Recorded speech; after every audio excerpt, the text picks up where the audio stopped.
Welcome to Speaking History, a channel where we dive deep into the most intriguing and enigmatic events from the past. Today, we're unraveling the darkest mysteries buried within the pages of French history.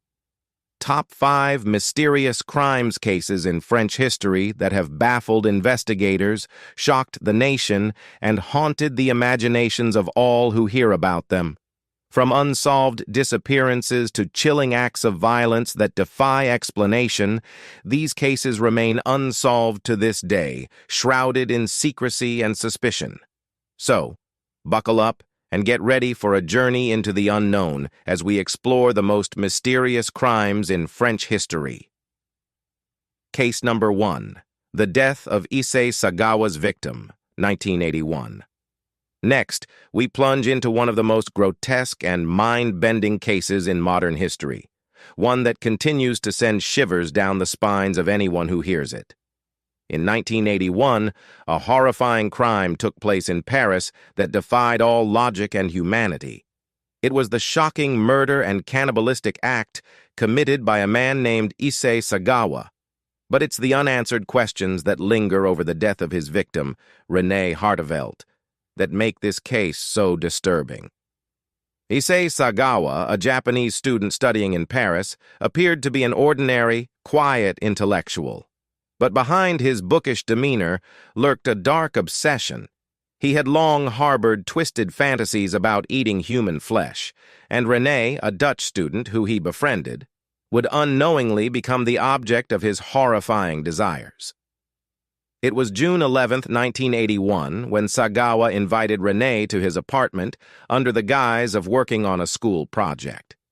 She had no reason to suspect anything. Little did she know that Sagawa had a gun hidden nearby, and what should have been an academic discussion would soon turn into a nightmarish scene of terror. As René sat reading poetry aloud, Sagawa, in a moment of sick determination, shot her in the neck, killing her instantly. But the horror didn't end there. What followed was a grotesque act that defied all human decency. Sagawa, driven by his disturbing urges, proceeded to dismember her body and, most chilling of all, consume parts of her flesh over the course of several days. The macabre details of what he did during that time are almost too unbearable to recount, but they left the French public reeling in shock and disbelief. Sagawa's arrest came when he attempted to dispose of René's remains in suitcases by dumping them in a park. The authorities quickly apprehended him, but what should have been the end of a gruesome chapter took an even stranger turn. Despite confessing to the murder and providing a detailed account of his horrific actions, Sagawa was declared legally insane by French authorities. Instead of facing justice in a French court, he was extradited to Japan, where the legal system found itself at a crossroads. And here is where the case takes its most baffling turn. Upon his return to Japan, Sagawa was deemed sane by Japanese doctors, and because the French government refused to hand over the evidence, he was never tried. Sagawa walked free, a confessed murderer and cannibal, living out his days in public, unpunished, and bizarrely, even gaining media attention for his crime. The question that still haunts this case is how a man could confess to such a monstrous act and yet avoid true justice. How could a murderer, with no remorse, roam free while the victim's family was left with nothing but unimaginable grief? The moral and legal failure in this case leaves a bitter taste, one that many feel has not been adequately resolved. To this day, Issei Sagawa lives in freedom, an unsettling reminder of a legal loophole that allowed a confessed killer to escape justice. René Hartevelt, however, remains forever in the shadows of one of the most disturbing unsolved crime cases in French history. Case number 2. The Oise Murderer, 1983 to 1987. Our first unsolved crime takes us to the heart of northern France, where fear gripped the quiet countryside of Oise between 1983 and 1987. A shadowy figure, later dubbed the Oise Murderer, terrorized the region, leaving behind a trail of unsolved deaths and confusion. This is a case steeped in mystery where, even after decades, the identity of the killer remains a haunting enigma. It all began in 1983 when the first victim was found, a woman brutally murdered in a small village. There was no clear motive, no robbery, and no signs of sexual assault. The victim was simply left lifeless, her body discovered in a chilling state of brutality. Soon, more bodies followed, all women, and all murdered in a disturbingly similar fashion. With each new victim, the terror in Oise grew. As people realized a serial killer was on the loose. The killer's signature was cold and calculated. Each woman was found either strangled or stabbed, with no trace of who the murderer could be. There were no witnesses, no surveillance footage, and no conclusive evidence left behind. It was as if the killer operated in the shadows, knowing exactly how to strike without leaving a trace. Investigators were baffled. They launched massive manhunts, combing through every lead, every possible suspect. But they hit dead end after dead end. The Oise Murderer seemed untouchable, a ghost who moved through the night, claiming lives at random. The victims were often ordinary women going about their daily routines, walking home from work, shopping, or simply enjoying a peaceful afternoon. No one saw it coming. The media exploded with theories, each one more bizarre than the last. Was it a deranged local with a deep-seated vendetta against women? A cold-blooded psychopath stalking his prey? Or perhaps an experienced criminal with the skills to evade capture? The public was left on edge, with paranoia running high. Residents of Oise locked their doors, stayed indoors after dark, and feared who might be next. Then, just as suddenly as the killings began, they stopped. In 1987, the Oise Murderer vanished, leaving the town gripped in fear and speculation. No more bodies, no more murders, but no closure either. Despite a decade-long investigation, hundreds of interrogations, and extensive DNA testing in later years, the killer was never found. To this day, the case remains unsolved, an open wound in the annals of French criminal history. Case number 3, the murder of Émile Zola, 1902. On the night of September 28, 1902, one of France's most celebrated and controversial literary figures, Émile Zola, met an untimely and suspicious end that has baffled historians for more than a century. Zola was not just any writer. He was a vocal critic of the government, a defender of truth and justice, and the man who courageously exposed one of France's most significant political scandals, the Dreyfus Affair. But was his death a tragic accident, or was it something far more sinister? Zola and his wife were in their modest Paris apartment when the event unfolded. It was a cold night, and as was customary at the time, they had sealed their chimney to keep the warmth inside. In the early hours of the next morning, Zola's wife, Alexandrine, awoke to the overwhelming smell of smoke and immediately felt ill. She desperately tried to rouse her husband, but Émile Zola was already unconscious.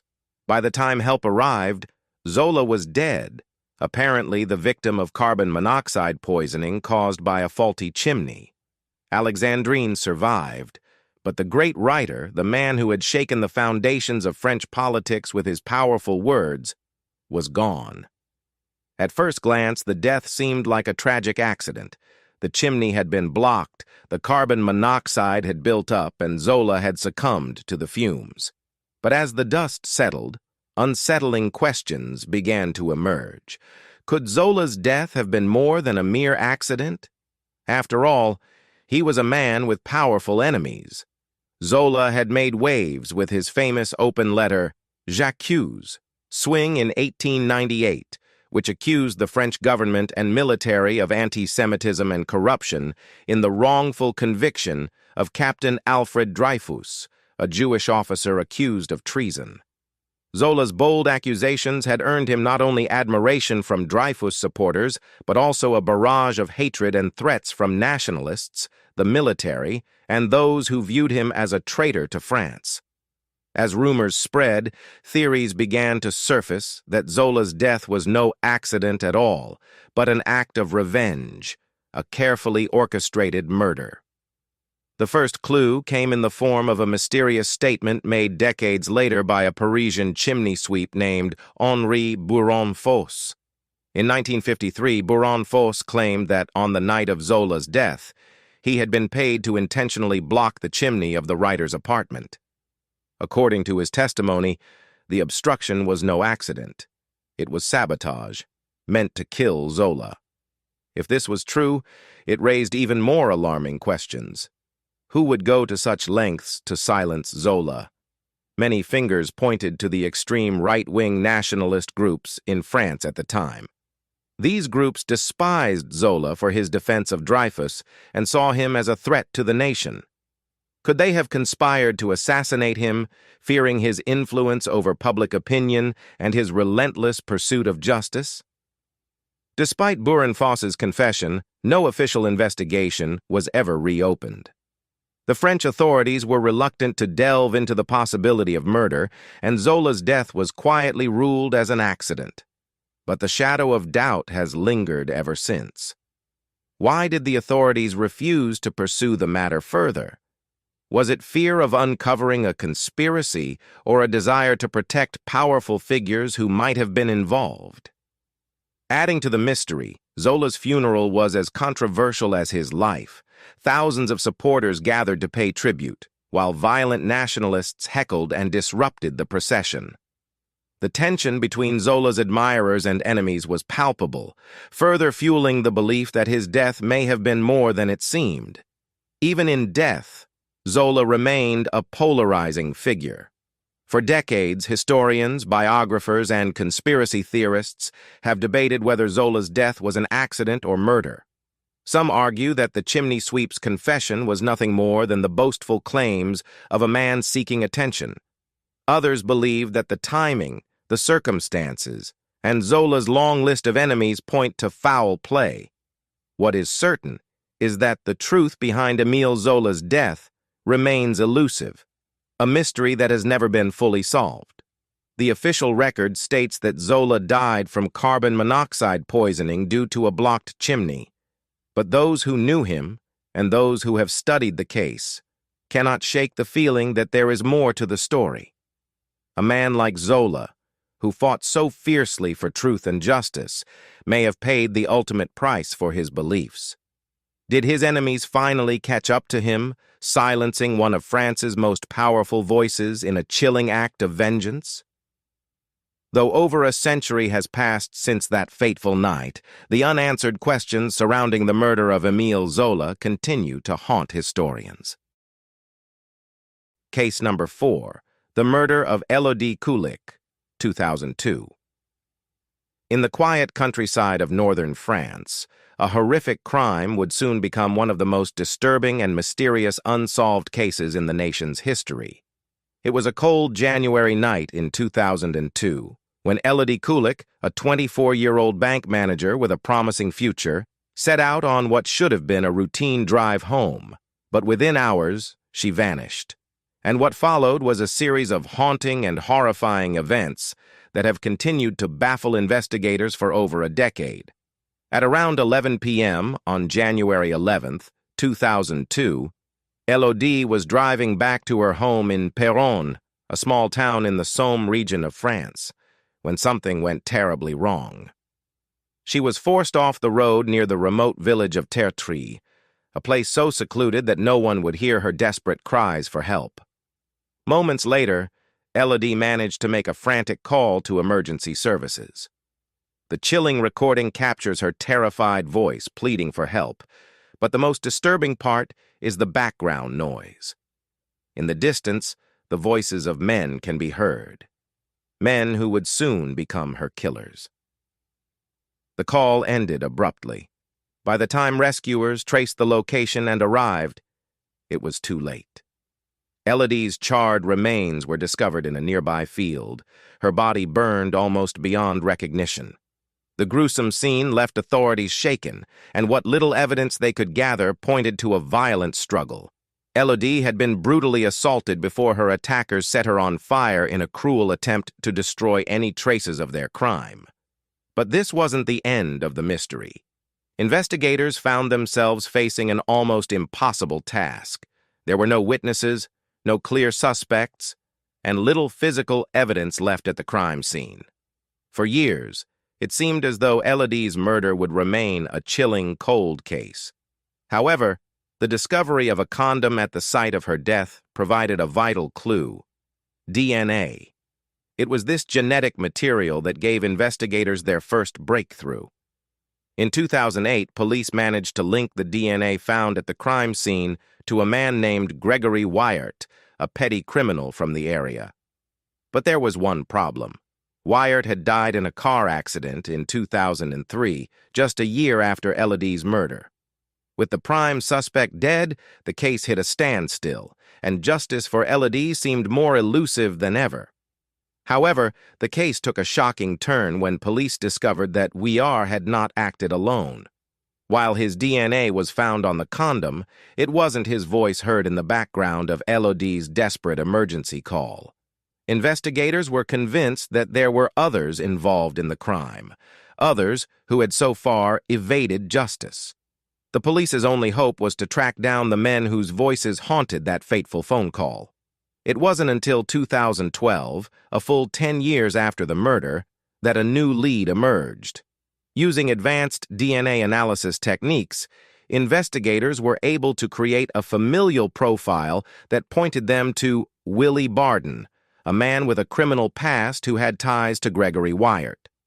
Barden had been known to police for petty crimes, but nothing in his history suggested the kind of brutality witnessed in Élodie's murder. Despite his denial of any involvement, Barden was placed under intense scrutiny. Though there was no direct physical evidence linking him to the crime, experts believed that Barden's voice matched the disturbing sounds heard on the emergency call, a conclusion that added fuel to the growing suspicion around him. In 2019, Barden was finally convicted of kidnapping, rape, and murder, based largely on the voice analysis. But the conviction came with controversy, as Barden continued to maintain his innocence throughout the trial. The murder of Élodie Kulik remains a chilling reminder of the fragility of life and the terrifying brutality that lurks in the shadows. Even with Barden's conviction, many believe that the full truth has yet to emerge. Was Barden truly the man behind the voice on the phone call, or was he a scapegoat, caught up in a web of circumstantial evidence? And if there were others involved, why have they remained free for so long? The Kulik family has fought tirelessly for justice, but even today, the case feels incomplete. The horrific details of the crime, the assault, the fire, the final moments of Élodie's life paint a dark and unsettling picture of a crime that still holds many unanswered questions. Who were the other men? Why was Élodie targeted? And could there still be someone walking free, carrying the weight of an unspeakable secret?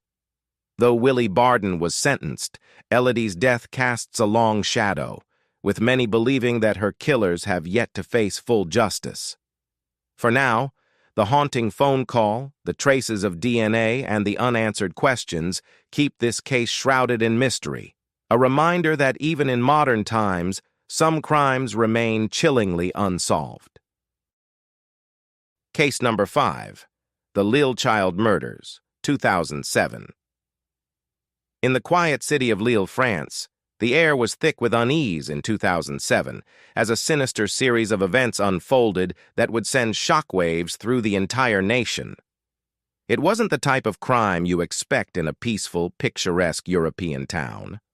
What came to be known as the Lille child murders remains a case filled with dark mystery, baffling investigators and haunting the local community with unanswered questions.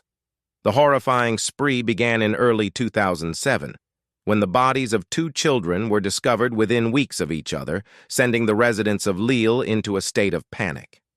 The victims, both under the age of 10, had gone missing in broad daylight from busy public areas, only to be found brutally murdered in remote, secluded locations not far from the city center. Parents in Lille were gripped by fear, keeping their children close as the once safe streets now felt fraught with unseen danger.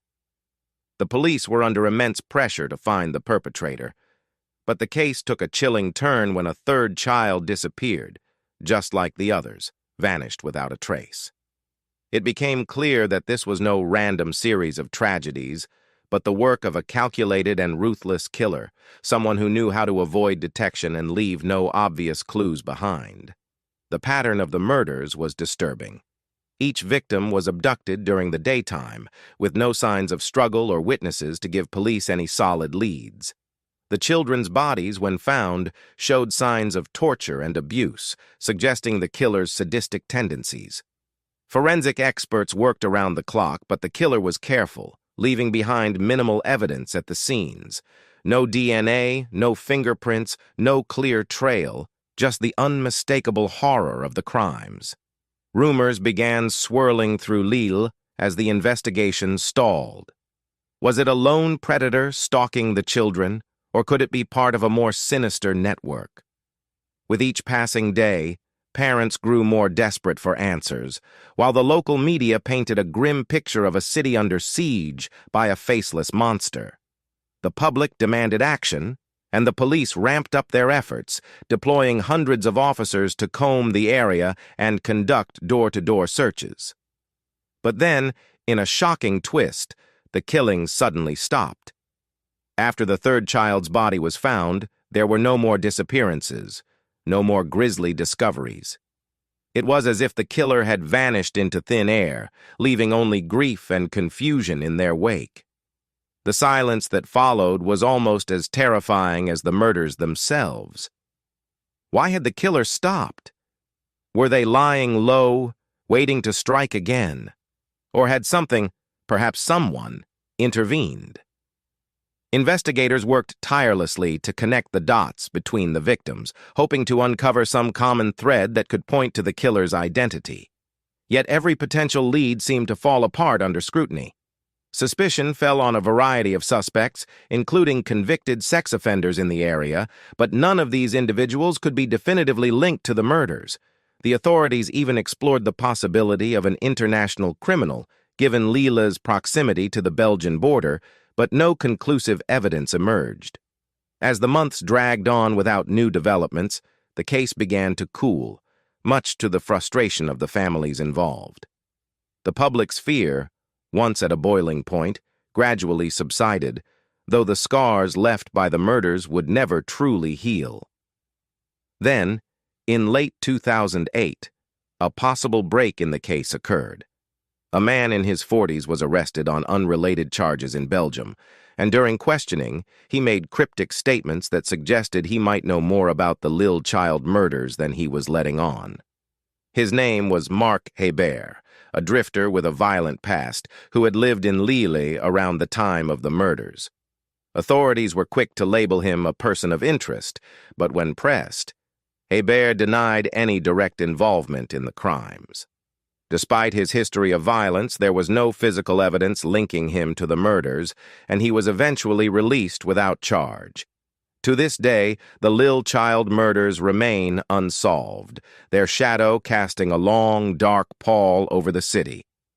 With no arrests, no convictions, and no clear answers, the case sits in the cold files of French law enforcement, a terrifying reminder of how evil can sometimes slip through the cracks of justice. What became of the person responsible for these heinous crimes?